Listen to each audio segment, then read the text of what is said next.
Je vais vous montrer l'atelier. L'atelier, les nouvelles toiles. Et puis vous allez découvrir ce que c'est que la collection Orange. Hein? Ah, fameuse collection Orange. Une couleur, 52 toiles, un même thème. Je vous en dis pas plus, pas pour l'instant.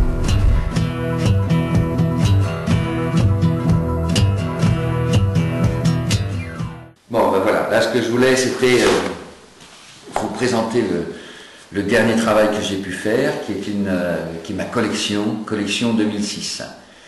Le principe de la collection, c'est 52 toiles sur un même thème, enfin pas un même thème, une même couleur, à savoir l'orange.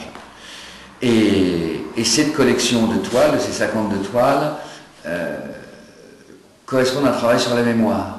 Le principe est simple, c'est que l'orange correspond à un souvenir, une cicatrice, un amour, une haine même, tout ce qu'on veut, quelque chose qui nous constitue dans notre mémoire, et j'ai voulu, à travers les toiles, utiliser donc une seule couleur, plus que des matières, style du plâtre, style du carton brûlé, style de l'enduit, et je grattais l'enduit pour faire ressortir justement cette couleur orange qui symbolisait le souvenir.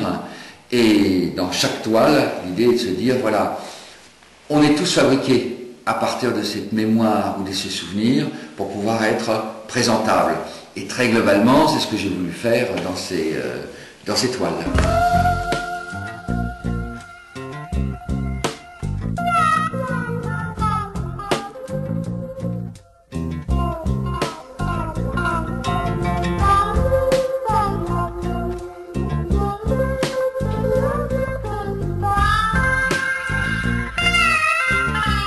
La mémoire d'une souvenir, ça peut être effectivement quelque chose de très précis et quasiment figuratif, ou ça peut être une odeur, juste une vision, une ombre, et ça devient figuratif.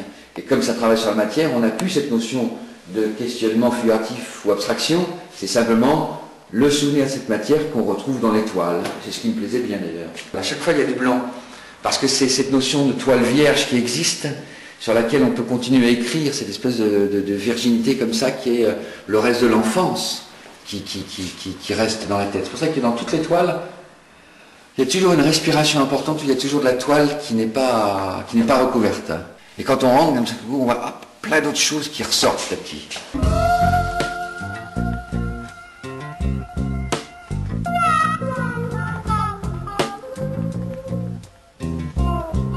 Donc là, j'ai fait effectivement un diptyque. Il y en a un autre qui est au-dessus, avec un personnage qui regarde vers le bas et l'autre qui regarde vers le haut. L'orange, la matière, et il y a toujours un vernis classique, comme une peinture classique, que je mets à certains endroits où je fais sortir certains espaces. On le verra dans d'autres toiles, mais il y a toujours ce côté, ces trois points, ce triptyque où on a l'orange, la matière brute et le côté plus sophistiqué du vernis, d'une facture très classique qui débouche sur un art contemporain par définition. Et là, dans ces toiles, on retrouve des lettres dessous avec le pi grec, le L que je transforme en 7, le A avec un reflet, le T ou le E, et ça fait Pilate. La mémoire n'est faite que de successions comme ça, d'étapes qui nous paraissent essentielles, importantes, mais qui deviennent aussi dérisoire dès qu'on est passé à une autre. Donc c'est aussi cette notion du temps qui passe. Et c'est pour ça que je vais faire une toile avec marqué ici, comme si c'était là le point important, mais d'un seul coup on voit un autre ici tout de suite après qui nous fait passer ailleurs, et ainsi de suite, et on sort de la toile. Et donc en fait ce qui existe, c'est plus ce qui est en dehors de la toile que la toile elle-même.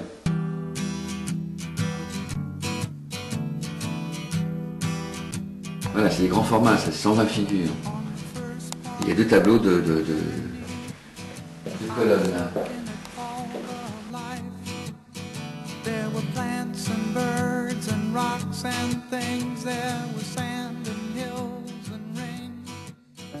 Là, effectivement, il y avait des empreintes de boules, il y avait des empreintes de plis. qui ont été envahis par la matière, et ensuite je vais faire sortir. Mais je voulais quelque chose qui soit très en finesse, où l'écriture des plis soit très très fine. Ben ça c'est un peu le souvenir après de Rotella, de Villiers, de Heinz. Mais j'ai voulu exprès prendre du papier, affiche, orange, qui a été effectivement remis en scène, recadré et réusé. Et c'est drôle parce que quand on le regarde, des fois, là, on voit comme des espèces de têtes. Il vit complètement avec, justement, l'imaginaire de celui qui regarde, contribue à créer aussi le tableau qui a sa propre respiration en bas. Avec toujours la notion d'une partie vernie, ou ici comme une sorte de film, avec les images découpées, on voit un visage. Et voilà, c'était l'usure du temps qui passait sur l'affiche intégrée comme sur les murs de la ville ou sur les mémoires de notre vie. Donc j'ai mis toujours des zones de vernis à certains endroits, comme ici, on s'aperçoit que le vernis, ce que l'on montre, c'est là où il n'y a strictement rien à voir. C'est le plus neutre et c'est pas forcément ce qui est le plus intéressant. Ce qui est le plus intéressant, c'est ce qui va être à côté du tableau. Je me suis amusé à faire comme ça la cohabitation de différentes étapes ou différentes phases. C'est pour ça qu'on a des matières comme ça très lisses, avec des accidents ici, qui reprennent en silence ce qu'on voit là-haut. Donc ça c'est la construction de la toile. J'aimais bien la notion d'une ligne qui se continue, qui s'additionne d'une autre, qui s'enrichit et qui à la fois l'enferme, et je voulais que dans une toile comme celle du haut, il y en a beaucoup, qu'on garde toujours un certain côté aéré, malgré le côté gris fermé. Ben, l'idée était qu'un peu la vie était une sorte de film avec des séquences. Et là j'ai mis du vernis ici, vernis là, comme des espèces de séquences comme ça qui se reproduisaient avec des légères variations. Mais ce qui compte, c'est pas forcément le sommet de la montagne. Le sommet de la montagne fait rêver, mais ce qui est sous la montagne nous fait réfléchir.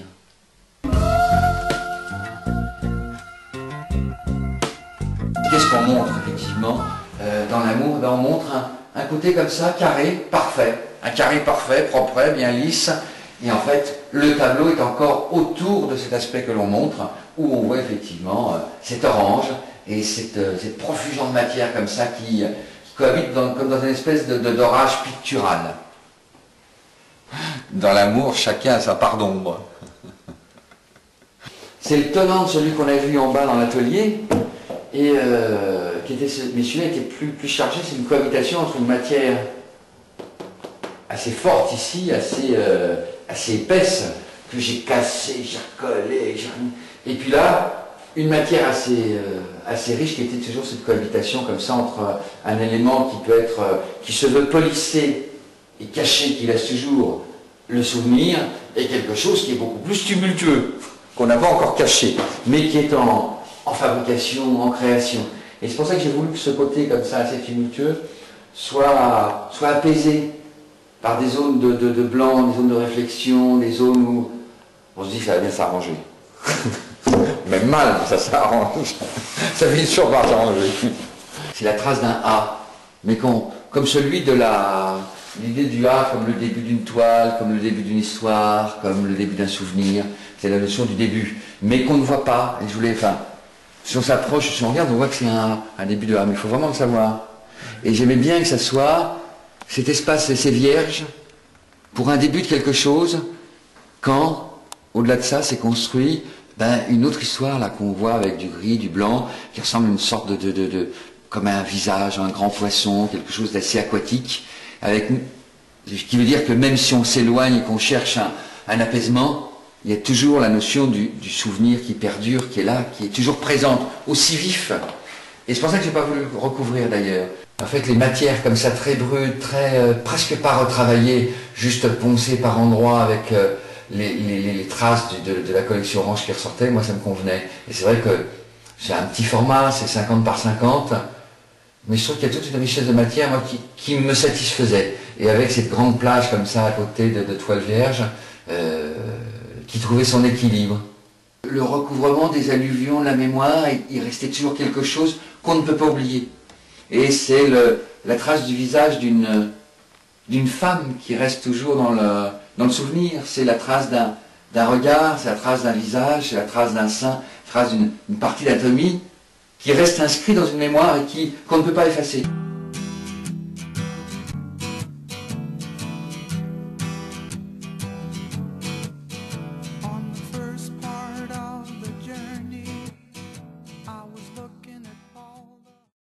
Toujours cette notion de mémoire qui fait que même si dans les autres toiles, j'allais déterrer ou faire ressortir ou poncer l'orange qui était la mémoire, là elle est posée comme ça, comme une écriture dans une surface complètement immaculée et vierge. Et ça me faisait penser complètement à un côté, une écriture japonisante. Je voulais quelque chose de très sobre, avec toujours une notion de vernis ici, qui font que on regarde, c'est sobre et le tableau est à côté. Et j'ai décliné cette toile, cette pièce-là, avec une accessoirisation entre guillemets. Et là aussi, j'ai récupéré des bouts de peinture, mais là, par exemple, on dirait, je ne sais pas si on le voit, mais on a une espèce de personnage comme ça, un peu comme ça, qui fait bonjour, quoi. Une espèce de statue de la liberté sur un monticule perdu sur un bout d'île, un Robinson qui cherche au loin quelqu'un qui va pouvoir arriver et le sauver. Donc j'aimais bien cette espèce de cri pictural, ce cri silencieux comme ça, dans cette espèce d'univers blanc qui pouvait être à la fois inquiétant et juste dans son rayon verni. En regardant les traces de couleurs de matière acrylique comme ça qu'on pose, on voit d'un seul coup des visages en fonction de son propre imaginaire.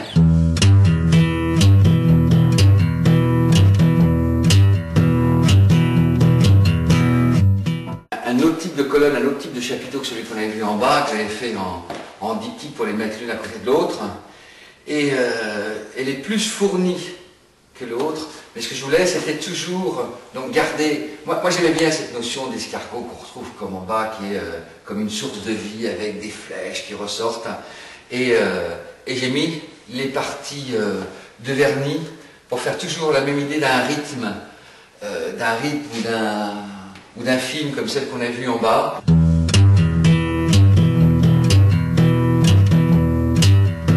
C'est la seule toile où effectivement on retrouve un peu de bleu, parce que je vais faire un œil légèrement bleu tout en restant dans la collection orange.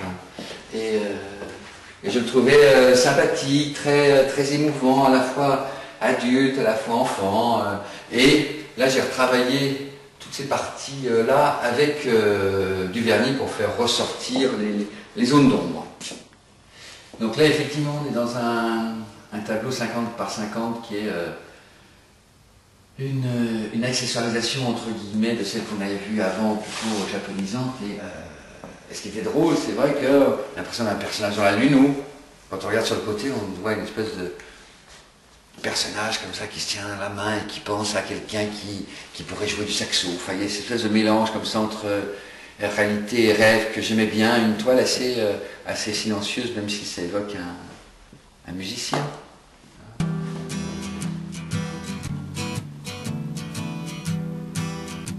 Alors celui-là fait partie de la série qu'on a vue plus bas, qui sont des morceaux de visage qui s'apparentent à la série et la déclinaison qui a été faite, l'accessoirisation entre guillemets des grandes toiles, des grands formats avec les têtes.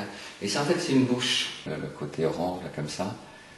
Et puis toutes ces parties moirées, une espèce comme un bateau, comme une espèce d'onde. J'aimais bien ce rythme-là, et puis une sorte d'ouverture ici avec toute la partie libre, comme ça, de la toile. Celle-là, elle fait partie des toiles qu'on a vues en bas dans l'atelier, ou des dernières toiles que j'avais pu faire, qui étaient de l'orange qui n'était pas complètement recouvert, et des parties brûlées, là. Mais j'aimais bien parce qu'il y avait une espèce, ça faisait une sorte d'énorme bête, comme ça, un peu bizarroïde, qui ressortait. C'est une toile qui était faite assez rapidement, mais qui s'était imposée comme ça d'elle-même, et j'aimais bien la cohabitation du côté brûlé et du côté initial avec l'orange qui continue à exister, qu'on ne peut pas éliminer et qui perdure comme le souvenir fort de quelque chose de passé, par exemple. Ça fait partie de la déclinaison de la peinture découpée, le prédateur qui voit sa proie fuir. Et toujours avec la notion comme ça du vernis qui était ici. Dans ce petit format 50 par 50, Je trouvais ça drôle, cette espèce de... On voit une sorte de femme là qui marche comme ça, très altière, comme ça, sur le côté, très contente. Et on s'aperçoit que... On pourrait se dire qu'elle vient de la terre ou qu'elle vient comme ça de quelque chose qui est de l'ordre de l'atome ou de la granule. Et elle grandit. Là, c'était l'accessoirisation, c'était une... à partir d'un détail du visage, c'était une bouche comme ça aussi. Ou celui qu'on voit ici, là, qui est une espèce d'hippocampe qui ressort, avec ces matières, ces peintures décollées, ces peintures oranges, avec une matière beaucoup plus riche, plus dense. Et l'hippocampe s'est imposé. C'est pour ça que j'ai mis dans une espèce d'univers comme ça, très neutre, comme si on était dans les abysses, dans les fonds marins.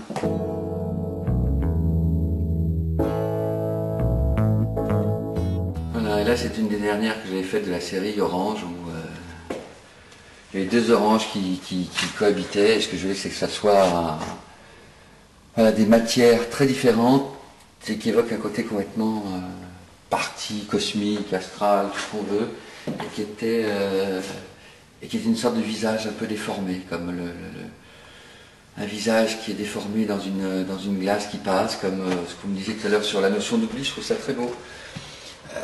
Il reste des traces d'orange, et déjà on passe à autre chose.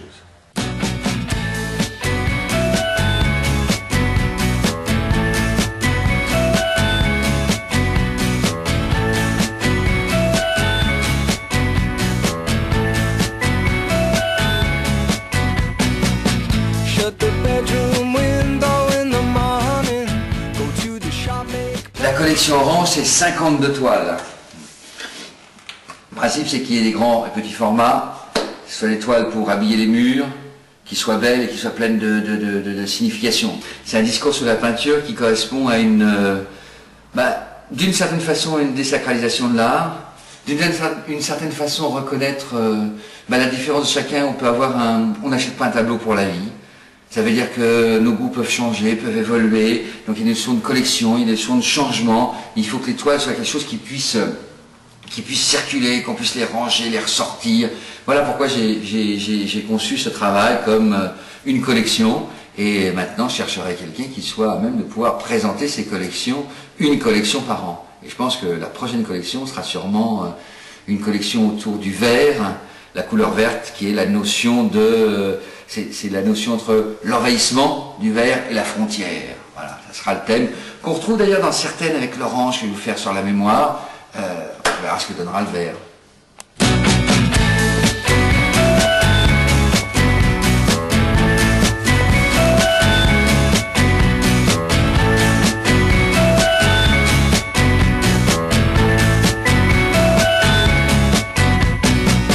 Shut the bedroom window in the morning. Go to the shop, make plans to be